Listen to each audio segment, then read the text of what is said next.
Hello friends, day 6 of my video log. Okay, we're gonna do what we normally do, which is pull a card from the Star Seed Oracle deck. So here we are. Let's see what the wisdom says here. The wisdom from the last card was Hira Et, which was essentially claiming your own way and standing up for and advocating for yourself, which I believe I have, and I feel really good about, where I have communicated what my needs are, set my boundaries with certain people, and yeah, so I know that I have done that. Alright, so this is the wisdom of this week, or rather today, for the next 24 hours, and then tomorrow we're going to pull another card. Okay, here we go. The wisdom has in store for us. Okay, which one is this? This is Karmic Relationships, Orion Energy, Polarity, Soul Growth, and Conflict. Wow. Wow, okay. Powerful card. Let's see what this says. Karmic Relationships, Orion Energy, Polarity, Soul Growth, Conflict. The constellation Orion is thought by many to have been a place of great polarity and eventual unity. Some believe that many starseeds who are part of this cosmic history are incarnate on Earth now and are playing out karmic relationships from Orion times. Perhaps you're one of them. Polarity causes conflict and highlights separation. However, because of this, conflict can also result in unity and growth. Too many misunderstandings are caused when we don't open our heart and mind and see things from a different point of view. When we go into reactive, second-guessing mode, instead of gathering the courage to open our heart, we should admit that we may have reacted because of our own woundings, and then find mutual ground. We're all innocent children looking to be seen, understood, and cherished. It's much harder to grow closer through conflict than it is to grow further apart. And yet, that's the invitation of conflict. It's easy to react and take things so personally, isn't it, y'all? It's more challenging to see the innocence of all involved and find a way to grow closer through the conflict. It's through relationships that we grow the most. How can you soften your heart and drop your defenses enough to see things from a different point of view? How can you see the innocence of all involved? How can you learn to see the similarities rather than the differences? Starseed Soul Inquiry. Which relationships do you find the most challenging? How can you see things from a different perspective? How are you being called to allow growth through the conflict? Wow, y'all, it's a really powerful card, especially given what I just shared about my room and all of that. And so what I'm taking from this is really putting myself in other people's shoes and sharing my truth with straightforwardness, clarity, and most of all, compassion. And what I've been working on is sharing all those things with an even and calm tone that fosters connection rather than division. So I hope y'all take some wisdom from this particular reading, and I look forward to answering this question of which relationships create the most conflict and static within my life, and seeing how I can put myself in someone else's shoes and see things from their perspective, and then respond with kindness and compassion. Came back after a 4-day rites of passage adventure weekend with 50 young men, as you saw in the earlier blog. At least the earlier blog was the setup to the event, and I gotta tell you, it was an incredible experience. There were 50 young men, ages 13 to 20, and about 40 of us mentors who are really ushering them in with a number of different activities, with just a whole amazing process of stepping into their adult, semi-adult young manhood, which is really powerful. I'll share with you in terms of reflections from about the weekend, and then also just how things have been going, as it's been a few days landing back and have had a couple of very interesting situations. First things first, around the weekend. It was truly incredible. I'm going to share a couple of just group pictures that I think I'm allowed to share, since it's like the backs of these young men. We need to get photo releases for the rest of them, because of course many of them are under 18 years old, so we want to respect privacy and confidentiality. But I would love to share a couple of really great highlights. Number one is that I and another team member had the privilege and the honor of hosting a number of workshops, a number of taking off the mask workshops.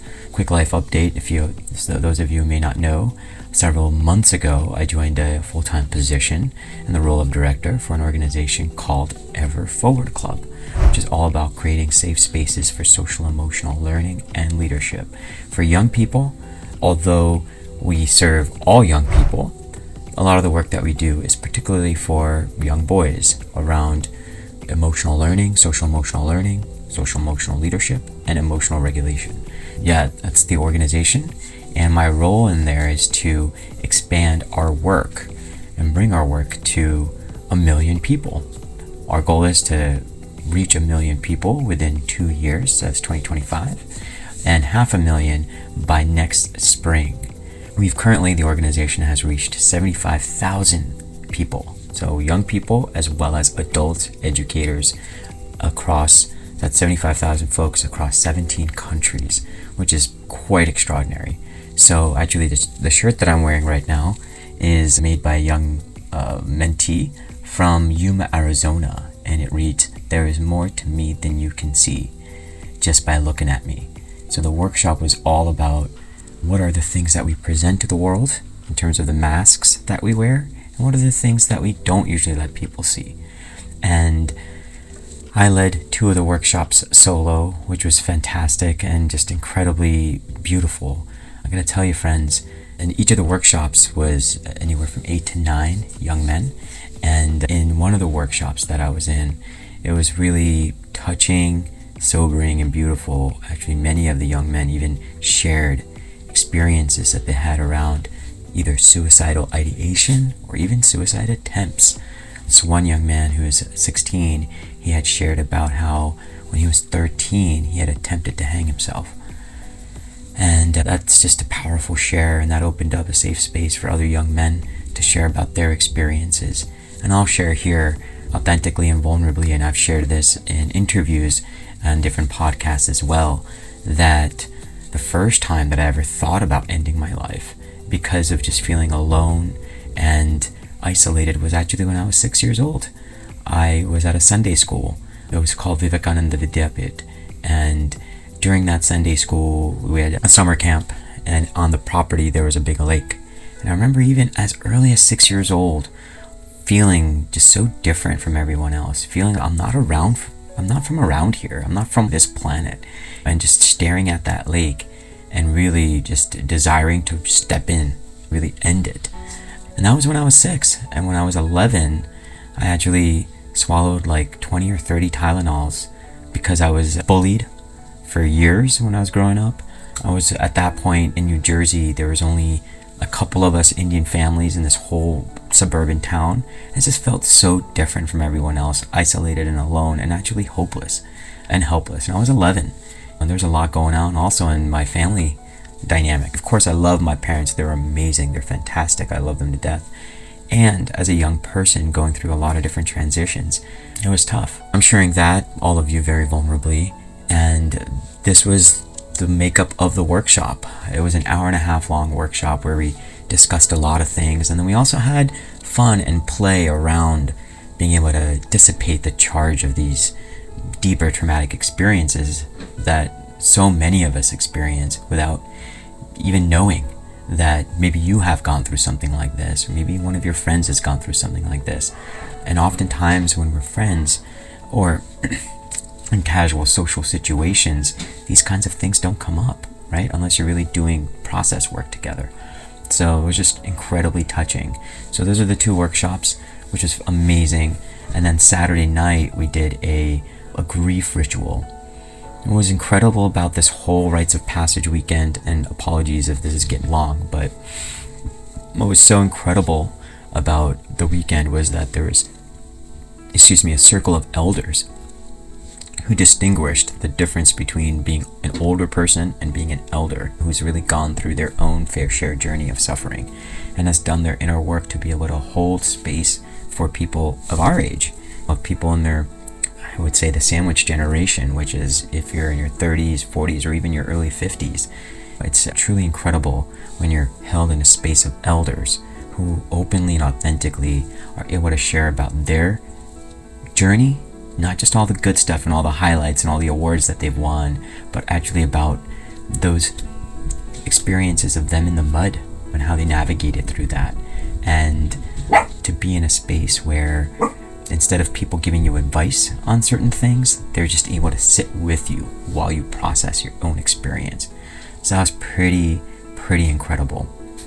So Saturday night was a grief ritual, and a number of other things that we experienced. There was also an experience which I'm just gonna briefly share, where young men were able to release all of their, just all the energy that was pent up and really be held by 4 or 5 other mentors who can absorb that and redirect that into healthy ways. So it was just truly a powerful experience. I got to play the role of videographer. So I took a bunch of pictures and videos and clips and things, and what I am able to share is at least some of the clips and videos of our mentors. So here goes. Thank you, man, for the men that have been serving for a long time and for putting in the serious work to get not only these young men their weekend, but the hundreds of young men that have come before them. So thank you.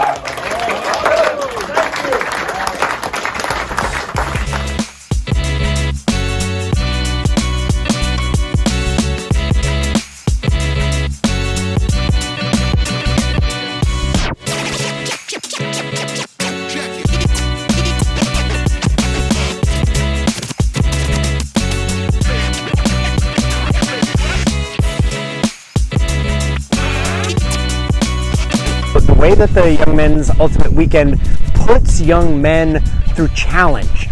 We have fun, we make friends, but we also challenge each other. And the young men come out with such earned confidence after this weekend that watching that change in my son was something I wanted to be part of. I hope you enjoyed that short compilation. And for those of you who are still watching, thanks for still watching.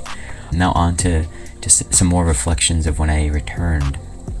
The other piece that is just so interesting to me is just how certain people live. So I literally came back from that weekend after having also placed Buddy, my dog, at another friend's place. But anyway, I retrieved Buddy and I came back to this place. I'm staying in an Airbnb, and wouldn't you know it, now the door to my room has a keypad, like digital lock on it. And when I returned, I came back to find a bunch of souvenirs on my bed, such as there was a jock strap, there was a pantyhose, and there were these like party disco pants that were crumpled up and like sitting on the side of my bed. So what that means is that someone came into my room, did whatever they did with that type of clothing, with either themselves or with someone else, and then left the room. And it's a tricky thing because I did alert the Airbnb host of the matter of it, and he can't find anything and can't identify who else would have had this code, which I know for sure another guest who's been staying here for a long time has the code because he gave it to me when I asked, hey buddy, do you have the code to get into my room because I'm trying to get in, and he actually gave me the code. So it's a really tricky thing because if I put a negative review on the Airbnb, then of course this person can backlash and put a negative comment for me as a guest in Airbnb. So sadly, because I'm in an Airbnb, I can't really say anything or put anything negative or anything critical or anything like that if I plan on staying in any future Airbnbs. Clearly I want to get a good review, and he does too. So here we are stuck, right? And then yesterday morning, I found some other souvenirs that were hidden under the bed after I had done some more cleaning. So it was just really interesting to come back to that space and kind of a reality check on how different people handle different situations. Yeah, it's very interesting how human beings can be. So that was that. Yeah, and so right now it's Saturday night, and by next Saturday, I'm looking for a new place to stay with some amazing vegetarian dog named Buddy, and hopefully a place that's closer to work than even the current place is. So that's my current reflections. Before completely completing here, I'd love to share a prayer. The prayer that I'd love to share here is that of Ganesh, is to call in the consciousness of Ganesh, which brings us into our regal power. So when we are in our regal power, we are space for others to come into their regal power. It also adds to the sense of attracting all the energies that align with our highest intention, and all the energies that do not align with our highest intention, may they go away. Now, what I've realized in this is that it also may mean that the more committed you are to yourself and your own power, the more life will throw a number of situations your way, and they may not always be gentle. Maybe you're kicked out of an environment that no longer serves you, and maybe it's a very quick and swift kick. And I assure you, if you are doing your work and continuing your practices, rituals, and routines, then all of this is happening for you, not just to you. So with that, I'd love to share this Ganesh mantra. I invite you all to take a deep breath in, and it goes like this.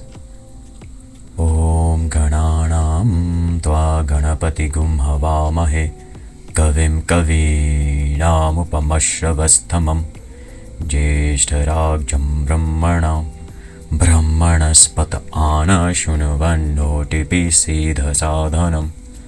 Om Shri Mahaganapataye Namaha. Om Hari Om Shri Guruve Namaha. Hari Om. Thank you, brothers, sisters, and elders. Until next time, onward, upward, and ever forward. Peace and love.